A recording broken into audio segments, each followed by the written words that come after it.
자, 이제 두 번째 시간 에너지 자원 계속해서 하도록 하겠습니다.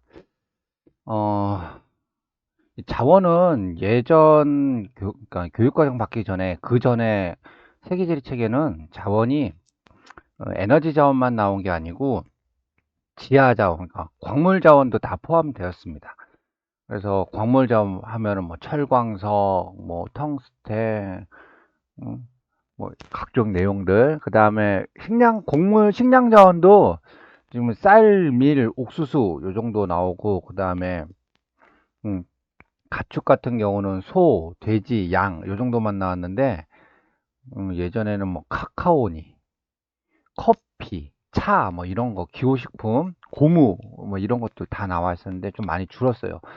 그래도 이제 뭐 생산량 뭐 이런 것들을 고려해야 되고, 어느 대륙에서 얼마큼 나와야 되는지, 어느 지역에서 얼마큼 소비하는지 이런 것들을 많이 하는 거라서, 요 단원이 지금 그러니까 그 식량 자원 단원하고 에너지 자원 요 단원이 그렇게 막 재미있는 단원은 아닙니다. 재미있는 단원은 아니고 자료값은 되게 많이 있고 뭐 암기할 게 많이 있고 막 이렇게 느껴지는데, 이 자료값도 그 고정되어 있는 게 아니고 해마다 막 갱신되고 자료가 바뀌기 때문에 지금 여러분들이 2학년이니까 이거를 굳이 막 암기해 갖고 그럴 필요는 없는 것 같아요.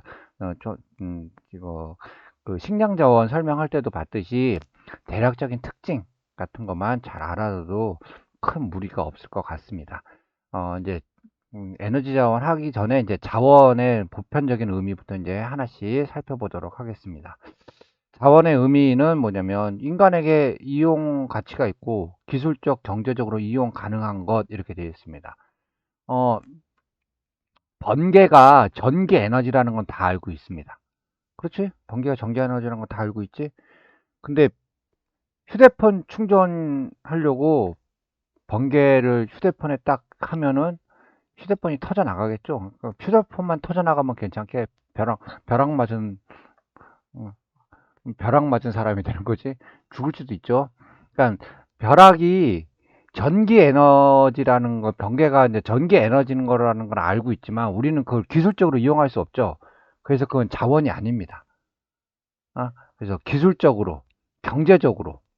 음. 자, 석유가 돈이 된다는 건 다 알고 있습니다. 그런데 석유를 생산하는 비용이 석유를 수입하는 비용보다 훨씬 높다.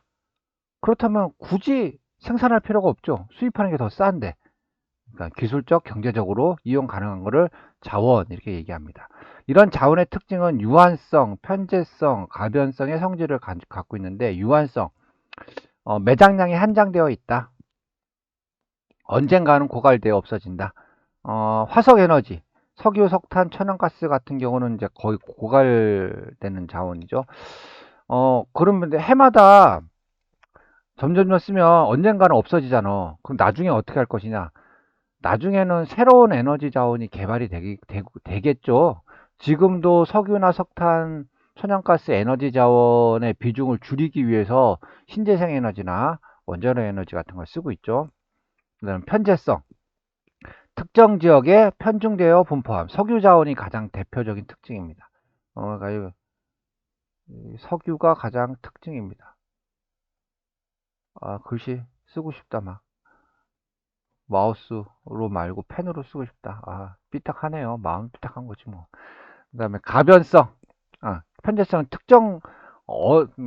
편중되어 있다는 거야. 특정한 장소에만 있다. 가변성은 바뀐다. 기술, 경제, 문화적 조건에 따라 자원의 의미와 가치가 달라진다. 쉬운 예로 아주 오래전에 석유는 소화제로 사용됐답니다. 석유를 먹었대. 소화시키려고. 그러니까 옛날의 석유는 의약품이었지. 지금의 석유는 뭐야? 어, 그러니까 공업에, 그러니까 어떤 공업 제품의 원료 또는 연료 이렇게 사용되는 거죠. 그런 겁니다. 우리에게는 식량 자원인 돼지고기가 이슬람 국가에서는 식량 자원이 아니죠.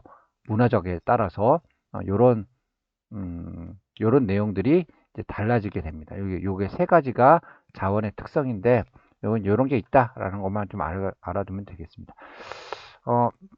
이제 구체적으로 이제 하나씩 살펴보면 에너지 자원이란 석유, 석탄 등 화석 에너지와 풍력, 수력 등 신재생 에너지와 같이 인간 생활과 경제 활동에 필요한 요거죠. 핵심이 동력을 생산할 수 있는 자원, 에너지. 예? 기계를 돌리거나 무엇을 열을 만들어내거나 뭐 이럴 수 있는 게 이제 보통 에너지 자원입니다. 세계 주요 에너지 자원의 소비 측면을 보면 세계 1차 에너지 자원의 소비량이 1차 에너지 자원은 소비량이 지속적으로 증가하고 있다라는 겁니다. 예전에 비해서 지속적으로 증가하고 있다. 그다음에 신재생 에너지 자원 개발이 활발하지만 화석 에너지 소비량 증가에 미치지 못한다. 그래서 여전히 화석 에너지 소비량 비중이 굉장히 높다. 이렇게 되는 겁니다. 예전보다 에너지 자원을 많이 쓴다는 거야. 지금은 여름에 에어컨이 없으면 살기 힘들다 그러죠. 근데 예전에는 에어컨 거의 없었거든. 선생님 어릴 때만 해도, 또 나 때는 나왔네. 이러면 안 되는데. 선생님 어릴 때만 해도 에어컨이 없었어, 집에. 에어컨이 없으니까 맨날 그냥 땀에 쩔어서 사는 거야, 그냥. 선풍기 돌리고 살고 막 이랬죠. 근데 요즘은 에어컨을 쓰죠. 선풍기하고 에너지하고 차이를 봤을 때 어떻게? 에어컨의 에너지 소비량이 훨씬 더 높죠. 그 가정에서는 이제 에어컨 일반적인 가정에서는 일반적인 건 아닌가? 하여튼 보통 이제 보면 혼자 있으면 에어컨 못 틀잖아. 잘 여러 명 있어야지 에어컨 틀고 막 이러잖아. 이러기도 하잖아. 그렇게 따지면 학교가 제일 시원해. 그래서 이제 예전에 비해서 소비량이 계속 지속적으로 증가하고 있습니다. 그거를 증가는 에너지, 그 다음에 화석 연료 대신에 신재생 에너지 자원 개발이 활발하다. 하지만 여전히 화석 에너지 소비량이 크다. 그 다음에 1차 에너지 자원별 소비량을 보면 요거는 그냥 암기해야 돼. 아니, 이거 맨날 이거 안 되더라. 요거는 암기해야 돼. 밑줄 한번 잘 그어봐야 되는데 여전히 밑줄은 안 그어지네. 석유, 석탄, 천연가스, 수력, 원자력, 순. 요거는 암기해야 됩니다. 요거는. 그래서 이제 보면, 보편적으로 보면, 이게 다 가려져 있죠. 여기가 다 가려져 있죠. 이게 다 가려져 있고, A, B, C, D, E나 뭐, 가나, 다라, 뭐, 수력 같은 경우를 보통 이제 풀어줄 때도 많습니다. 수력은 별다른 거 없으니까. 풀어줄 때가 많이 있습니다. 풀어놓고, 이제, 가나다라, 그래서 가나다라, 이렇게 했을 때, 가나다라의 뭐 특징, 뭐 이런 거 묻는 그런 문제도 많이 나옵니다. 그래서 이건데, 이 연도별로, 소비구조면은 연도별로 쭉 나와 있는데, 연도별로 할 게 아니고 맨 마지막 것만 보면 됩니다. 맨 마지막 거. 맨 마지막 거를 봤을 때, 맨 마지막 봤을 때, 예? 맨 마지막 거를 봤을 때, 가장, 많이 쓰는 게, 이 칸이, 이게 제일 크죠. 요 칸이. 이게 석유. 그 다음에 석탄, 천연가스, 그 다음에 수력, 원자력 이렇게 되어 있습니다. 우리나라 같은 경우는 원자력 비중이 훨씬 더 높은데 전 세계적으로 봤다면 수력 에너지 발전이 훨씬 더 많습니다. 그 다음에 이제 에너지 자원의 계속 볼게요. 에너지 자원의 생산과 이동 특성을 보면 화석 에너지는 소비량 대비 생산량이 많은 지역에서 생산량 대비 소비량이 많은 지역으로 국제 이동이 활발. 이게 뭐냐면 많이, 그러니까 에너지 자원을 생산 별로 못한, 이게 뭐랬지? 많이 생산하는 나라에서 남아도니까 판다 이렇게 생각하면 돼. 소비량 대비 생산량 많은 지역, 소비량 대비 생산량이 많은 지역은 여기는 플러스 값, 남는 값이잖아. 플러스. 그다음에 생산량 대비 소비량이 많은 지역, 여기는 마이너스. 에너지가 부족하면 되잖아. 그래서 남는 데서 부족한 데로 보내는 거 아니야. 그러니까 국제 이동이 그런 식으로 국제 이동이 활발하다 이렇게 되어 있습니다. 그래서 이제 에너지 소비 구조 변화 이렇게 보면 아까 선생님이 설명했죠. 이제 그 표를 좀 살펴보면 화석 에너지 중 천연가스 소비 지수가 크게 증가하였다. 요거 천연가스 예전에 비해서 천연가스 소비 지수가 굉장히 많이 늘었습니다. 또 신재생 에너지의 소비량은 화석 에너지에 비교했을 때 소비량 자체는 적죠. 소비량 자체는 적은데 증가 속도는 화석 에너지보다 빠르게 나타나고 있다 이렇게 되어 있습니다. 예를 들어 이렇게 보면 이제 이런 거 이렇게 나와. 이제 요게 1이야. 여기 값도 1이야. 2005년도 값을 1로 했을 때, 이게 요거 1로 했을 때, 2015년에는 석유가 얼마큼 해? 1보다 요만큼 더 늘어난 거지? 그 0. 몇 % 증가한 거지? 그러게, 아니야. 0. 몇 % 한다? 그러니까 요만큼만, 아니, 펜 있었으면 좋겠어, 자꾸. 그 전에 비해서 요만큼 늘어났잖아. 그러니까 증가한 게 2배가 넘지 않죠. 1배도 안 되잖아. 이거 0. 몇 % 증가잖아. 근데 여기가 만약에 1이라고 할 때면 요거 신재생 에너지 요게 1이라면 요거 대비 요때 가면은 증가한 게 이거의 몇 배죠? 이게 1이라면 여기가 1이라면 얘는 한 4 정도 되겠지. 이게 1이라면 요거는 1. 몇 정도 되겠지. 1.3, 4 이렇게 되겠지. 그러니까 증가 속도는 신재생 에너지가 훨씬 더 빠르다. 그런데 소비량은 화석 에너지가 더 많다. 요 내용입니다. 요 내용. 요거 갖다가 이제 문장을 만들어서 장난치를 하면서 시험 문제 곧잘 만들어내기도 합니다. 사람들이. 그 다음에 경제협력개발 OECD의 1차 에너지 공급 구조 보면 73년하고 2015년 보면 총량 자체는 어떻게 돼요? 훨씬 더 늘었죠. 총량을 늘었습니다. 석탄의 비중은 줄어들었고 석유의 비중도 줄어들었는데 천연가스의 비중은 늘었습니다. 그렇죠? 그래서 내용 이제 살펴봤고 이제 글 내용을 확인해 보면 73년에 비해 1차 에너지 공급 구조에서 석탄과 석유의 공급 비율이 감소세가 뚜렷하게 나타나고 있다. 그렇죠. 하지만 석탄과 석유의 공급 비율이 줄어들었다는 것이지 사용량이 줄어든 건 아니죠. 퍼센트는 줄었지만 크기가 늘었잖아. 예를 들어서 이런 거지. 요만한 거에 이만한 원에 요 퍼센트하고 이만한 원에 요만큼 퍼센트 치면은 퍼센트는 여기가 더 적잖아. 그런데 양 자체는 이게 훨씬 더 많겠죠. 원의 크기가 커졌으니까. 그런 개념이야. 또 그동안 OECD 국가들은 지구온난화의 주된 원인 중 하나로 주목받고 있는 이산화탄소 배출량을 줄이기 위해 석탄과 석유의 공급 비중을 점점점 줄이고 있다. 줄이는 이유가 이렇게 나타나고 있습니다. 자, 이제 구체적으로 이제 석탄부터 하나씩 보겠습니다. 석탄. 특징은 산업용으로 이용되는 비중이 굉장히 높습니다. 그러니까 제철 공업용, 발전용. 요즘 가정에서 연탄 떼는 집 많이 없죠. 그렇죠. 그래서 석탄은 주로 산업용으로 씁니다. 산업용 에너지원으로 많이 사용됩니다. 그 다음에 석탄은 산업혁명기 증기기관 연료로서 이용되면서 소비량이 빠르게 늘어나기 시작합니다. 그 다음에 과거에는 노천, 그냥 평지에서 그냥 바닥에 있는 석탄을 바닥 붙어 있는 걸 이제 천천히 파들어가기 시작했는데 요즘은 이 석탄이 바닥에 있는 건 없고 지하 깊숙하게 묻어 있으니까 생산비가 늘었다. 이런 내용입니다. 과거 노천에서 쉽게 채굴할 수 있었지만 점점 더 깊은 곳에 묻혀 있는 석탄을 캐면서 생산비가 많이 늘어나고 있습니다. 이런 특징.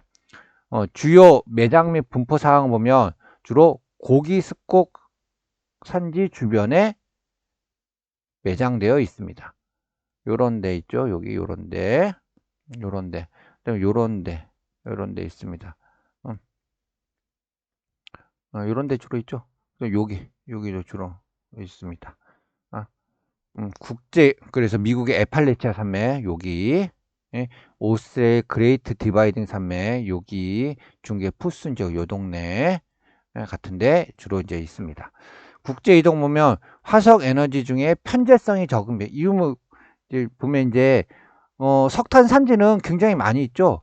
산업혁명은 유럽에서 먼저 일어났잖아. 영국에서. 그 영국에서 석탄 산지가 있는 거야. 석탄 산지는 세계 여러 군데에 많이 퍼져 있습니다.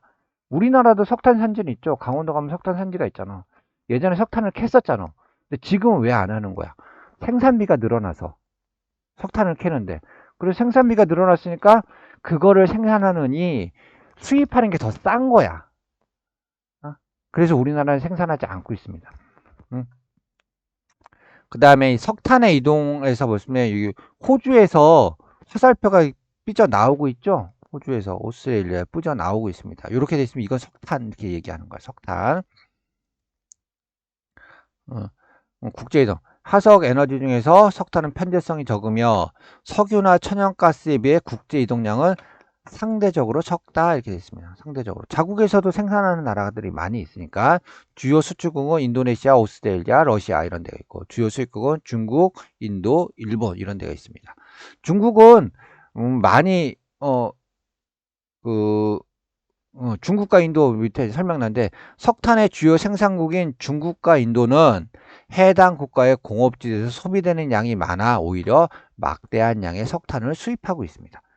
그러니까 석탄을 중국하고 인도 같은 경우는 석탄을 많이 생산도 하지만 많이 소비도 합니다. 그래서 왜 중국에서 공장 멈추면 우리나라 그 뭐지 그 미세먼지 없어지고 막 황사 없어지고 막 미세먼지가 황사는 아니까 미세먼지가 많이 없어졌잖아. 그래서 이제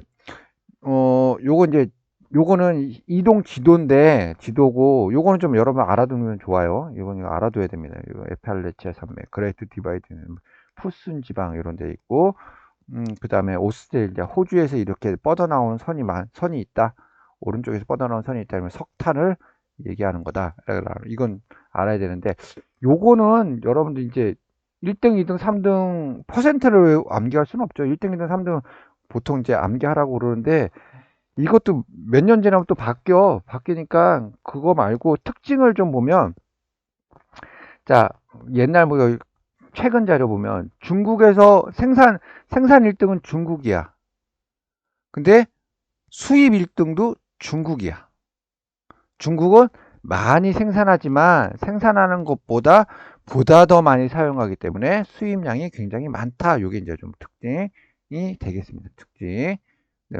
호주에서 나간다는 거. 호주 1등, 오스트레일리아 나가는 거. 그다음에 석탄의 용도별 소비 비중은 산업용. 이때 이 산업용은 전부 다 대부분 뭐로 이용되는 거냐면 그 뜨거운 거를 만들기 위해, 화력을 만들기 위해, 뜨거운 증기나 뭐 뜨거운 열을 만들기 위해서 주로 사용되고 가정용이 연탄이라는 거야. 뭐 상업이 농수산업 돼 있는 것도 전부 다 이거는 그런 거지. 그 비닐하우스에 난로 떼는 거 막 이런 식으로 되는 게 이제 석탄의 주요 용도입니다. 그 다음 거 이제 보면은 석탄 다음에 석유 이제 보겠습니다.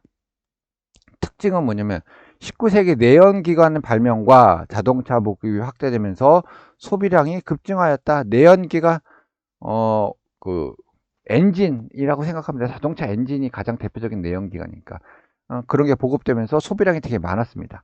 그 다음에 수송용으로 이용되는 비중이 높다. 이게 뭐냐면 수송용이란 뭐냐면 이게 운송수단 연료 잘 쓰고 싶다. 운송 수단 연료. 이게 딱딱딱딱 하는 소리 들리는지 모르겠다. 마우스. 운송수단 연료로 주로 이용된다는 거. 비행기, 배, 그 다음에 자동차. 물론 이제 요즘은 뭐 전기차도 나오고 수소차도 나오고 막 이런데 아직은 그래도 그 휘발유차나 경유차가 훨씬 더 많죠. 이런 내용입니다. 세계 1차 에너지 소비 구조에서 차지하는 비중이 가장 높습니다. 그 다음에 서남아시아의 수출량 비중이 높아 서남아시아 지역 정세 불황에 따른 가격 폭등이 원인이 크다 이렇게 되어 있습니다.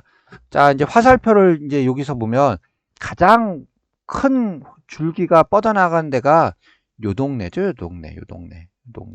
사우디, 이란, 이라크 뭐 이런데. 예? 그래서 여기서 뭐 전쟁 나거나 뭐 아니면은 그 뭐지 뭐 뭐 뭐 테러 일어나거나 그러고 뭐 여기 뭐 가는 길이 막힌다, 백길이 막힌다 그러면 석유 가격이 올라가죠. 그 얘기가 여기야. 여기가 서남아시아. 아시아가 이렇게 있으면 어 아시아를 이렇게 보았을 때 그림이 잘 안 그려. 서쪽, 남쪽에 있죠. 서남 쪽에. 그래서 서남아시아 이렇게 되는 거예요. 서남아시아죠. 자, 매장 및 분포는 신생대 제3기 배사구조에 주로 매장되어 있습니다. 이건 여러분 딱 알아줘야 됩니다. 배사구조라는 게 뭐냐면,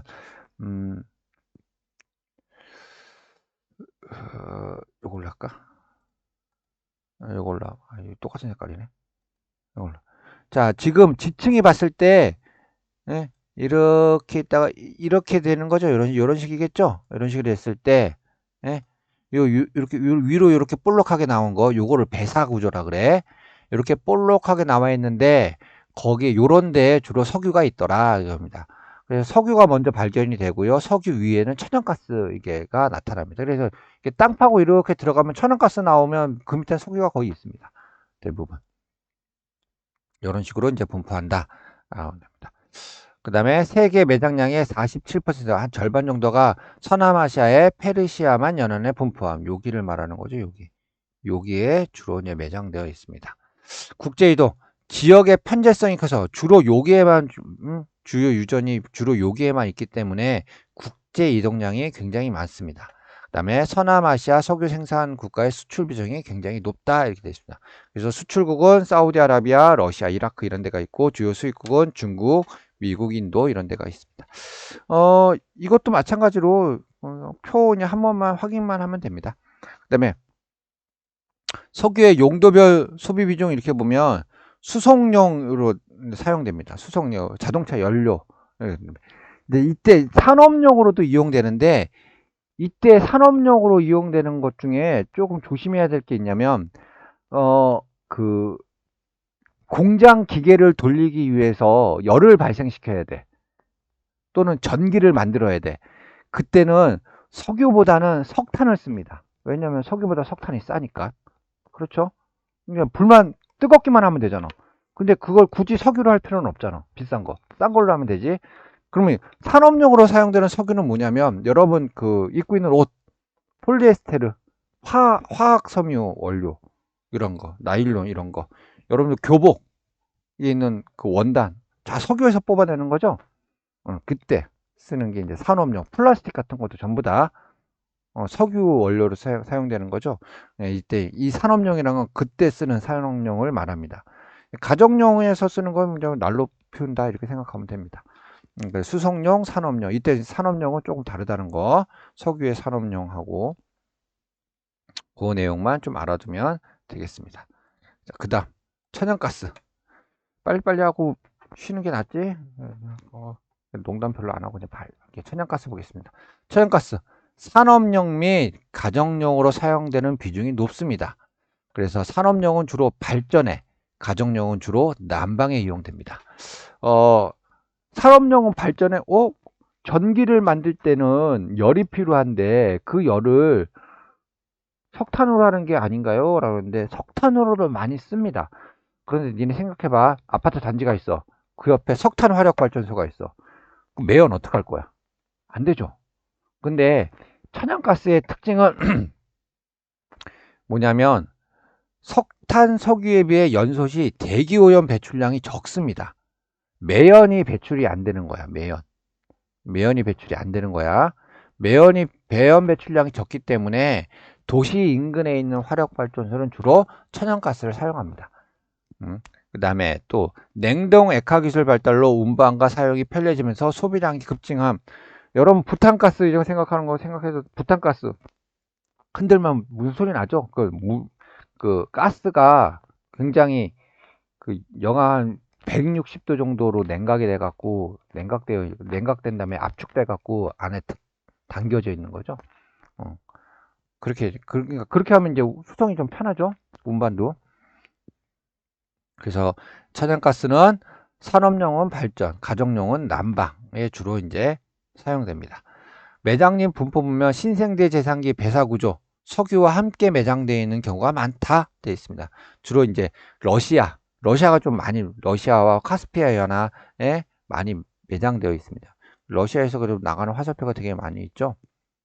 이때 러시아에서 유럽으로 가는 그 천연가스는 파이프라인을 통해서 이제 주로 이제 갑니다. 자, 국제 이동을 살펴보면 러시아에서 유럽으로 이어지는 육상 구간에서는 주로 파이프라인으로 이용되고, 그다음에 여기 서남아시아, 여기서 서남아시아 및 동남아시아에서 우리나라나 일본 같은 동아시아로 이어지는 해상 구간에서는 주로 액화 천연가스 LNG 수송선을 주로 이용합니다.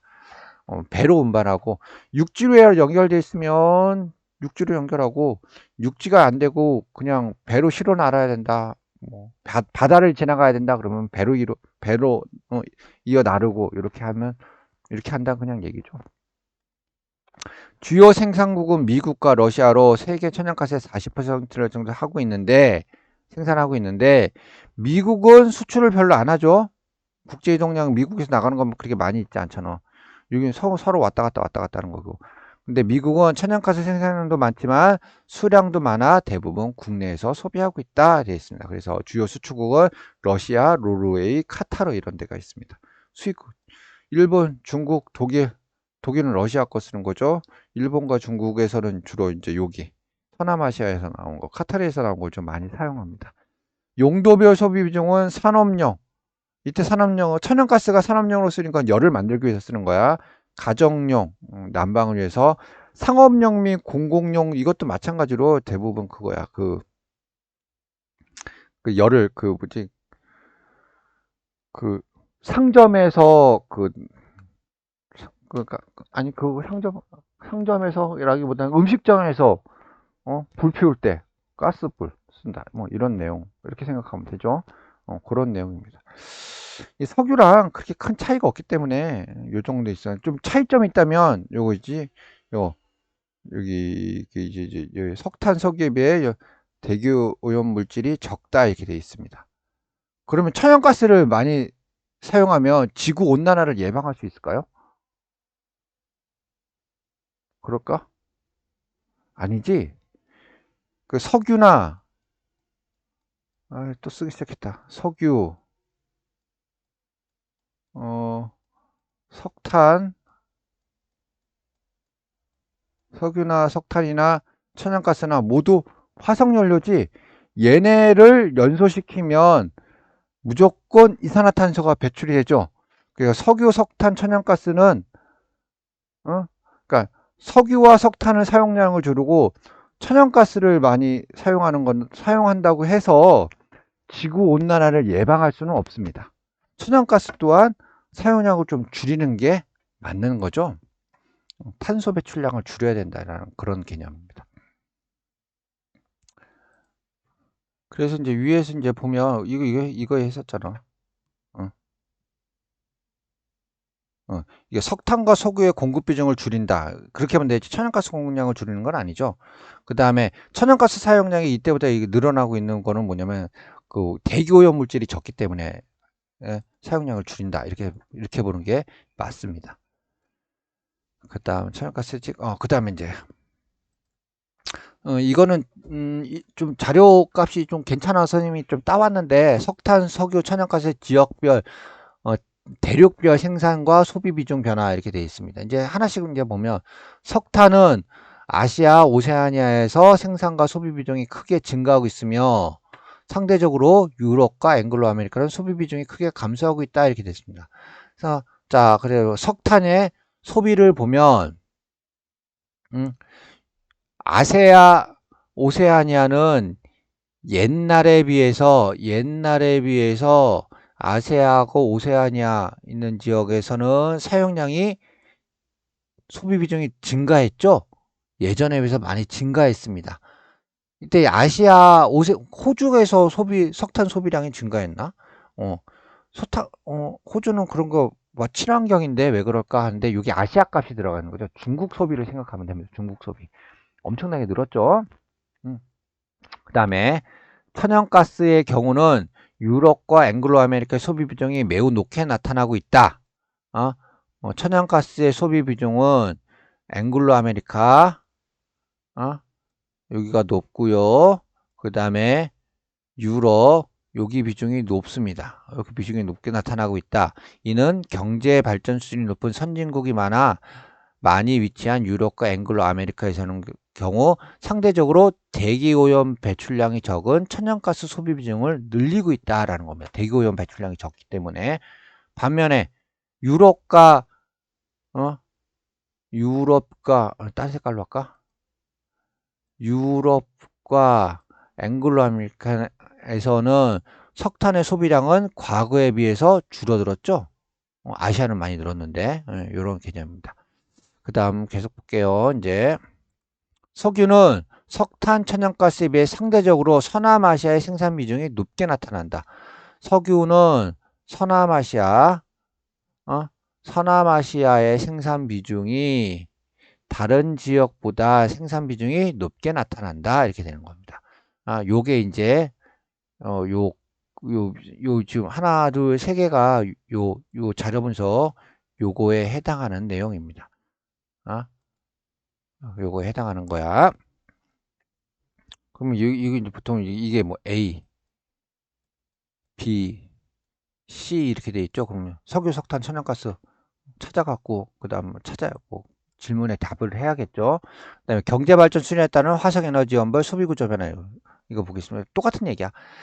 선진국의 경우 석탄의 소비량을 줄어들고 천연가스 소비량이 크게 증가하고 있다. 한편 경제가 성장하고 있는 개발도상국가의 경우 선진국보다 화석에너지 소비량 비중이 높게 나타난다. 자, 이제 보면 2017년도 거를 보면 석유 사용량이 선진국보다는 개발도상국 BOECD 국가에서 소비량이 훨씬 더 많죠. 그렇죠.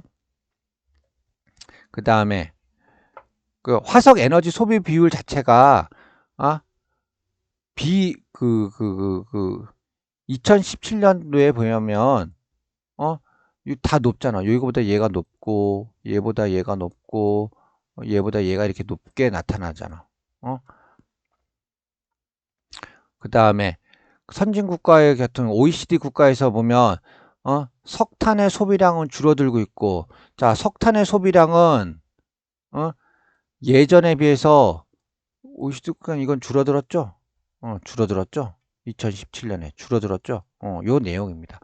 위에서 한 얘기를 그래프만 다시 해갖고 이제 묶어봤는데, 묶어봐도 역시 선진국에서는 대기오염 같은 걸 고려해갖고, 그 석탄 같은 거를 안 쓰고 천연가스를 많이 쓰더라. 이런 내용입니다. 그 다음에, 화석 연료 자체도 선진국에서는 화석 연료를 대체하는 다른 에너지 자원을 많이 찾아갖고 그걸 쓰더라. 라는 내용입니다. 그러면 화석 연료를 대체하는 다른 에너지 자원은 무엇이 있느냐? 라는 게 이제 마지막 장이네. 이제 원자력과 신재생 에너지, 요게 해당하는 겁니다. 자, 원자력. 우라늄이나 플루토늄 같은 그 물질을 핵 분열할 때마다 발생하는 에너지로 전기를 만드는 거지. 원자력 전기 에너지로 전기를 만드는 겁니다. 그래서 원자력 에너지는 주로 원자력 발전을 의미합니다. 장점은 적은 양의 에너지원으로 많은 양의 전력을 생산할 수 있다. 그다음에 화력 발전에 비해 대기오염 물질이 적게 발전한다. 그 대기오염 물질 자체가 거의 없죠. 거의 없고, 그 다음에 이산화탄소 배출량도 거의 없죠. 그렇게 따지면 지구 온난화엔 쾌적하죠. 근데 단점은 뭐냐면 방사능 누출의 위험성이 크고 방사성 폐기물 처리의 어려움이 크다 이렇게 돼 있는데, 특히 폐기물 처리보다 더 큰 게 이거지. 방사능 방사능 누출의 위험성 이거지. 이게 한번 나와버리면 돌이킬 수 없는 그런 상황이 되니까, 방사능이 유출되면 매연을 한번 마셨다고 곧바로 죽지는 않지만 반사능 한번 쬐면 곧바로 죽을 수도 있죠. 그냥 이런 거. 그러니까 그래서 원자력 발전소 분포는 지반이 안정되고 냉각수가 풍부한 지역에 입지하는 것이 유리하다. 어, 땅이 안정되어 있어 지진이 안 나겠지. 지진이 안 나야지 그 뭐지 그 누출 사고가 일어나지 않겠죠. 그런 내용입니다. 그다음에 신재생 에너지 이제 마지막 거 보겠습니다. 기존의 화석 에너지를 변환시켜 이용하는 에너지, 신에너지와 재생 에너지 이렇게 되어 있습니다. 종류는 태양광, 태양열, 수력, 풍열, 지열, 바이오 에너지 이렇게 되어 있습니다. 근데 태양광하고 태양열은 여러분들 구분할 줄 알아야 돼. 그 요즘은 이제 보통 보면 관공서나 아니면 보통 아파트나 아니면 집들 옥상 같은 데 보면 이제 이렇게 태양광 판넬을 해갖고 이제 전기를 생산하는 거는 그건 태양광이야. 태양 에너지를 받으면 그 판넬 안에 있는 화학적 변화를 이용해 갖고 전기 에너지를 만드는 거야. 태양열은 돋보기라고 생각하면 돼. 돋보기처럼 햇볕을 이렇게 모아 갖고 뜨거운 열을 만드는 거야. 그걸로 전기를 만들어내는 거. 수력은 뭐 신에너지는 아니지만 재생에너지, 풍열, 지열, 바이오에너지 같은 거는 재생에너지 이렇게 봅니다. 특징은 뭐냐면 대기오염 물질 배출량이 굉장히 적고 친화적입니다. 대부분 재생이 가능하며 고갈 가능성이 굉장히 적습니다. 또 석유 가격이 상승하고 신재생 에너지 의무 할달제 도입, 또 뭐 환경 규제 이런 것 때문에 개발이 굉장히 활발하게 일어나고 있습니다. 하지만 에너지 효율이 되게 낮습니다. 그 다음에 지역별로 소규모 발전이 일어나서 경제성이 좀 되게 낮습니다. 이게 좀 단점인데 최근에는 기술 개발로 경제성이 높아지고 있고 공급량이 증가하고 있습니다. 그래서 이제 발전소 문제 보면 미국 같은 경우는 이게 되게 크죠. 미국 같은 경우는 대부분 뭐야? 바이오 발전이 되게 많죠. 바이오 발전. 세계적으로 보면 이제 바이오 발전이 되게 많습니다. 바이오 발전이 많다는 의미는 뭐니? 그거지. 곡물 생산해야 되는 땅에 옥수수나 수수나 이런 걸 생산해 갖고 그걸로 이제 만들어낸다 이렇게 되는 거죠. 그다음에 이제 캐나다나 노르웨이 같은 경우는 수력 발전 비율이 좀 높다 이런 특징이 있습니다. 선생님이 되게 급하게 나갔고 그다음에 펜이 없어 갖고 이런 판서를 많이 못 해주면서 해갖고 좀 아쉽습니다. 아쉬워도 또 요 부분은 선생님 설명보다는 선생님이 계속 자료값하고 요런 게 있다라고 소개하는 정도의 이제 수업이 더 많았잖아.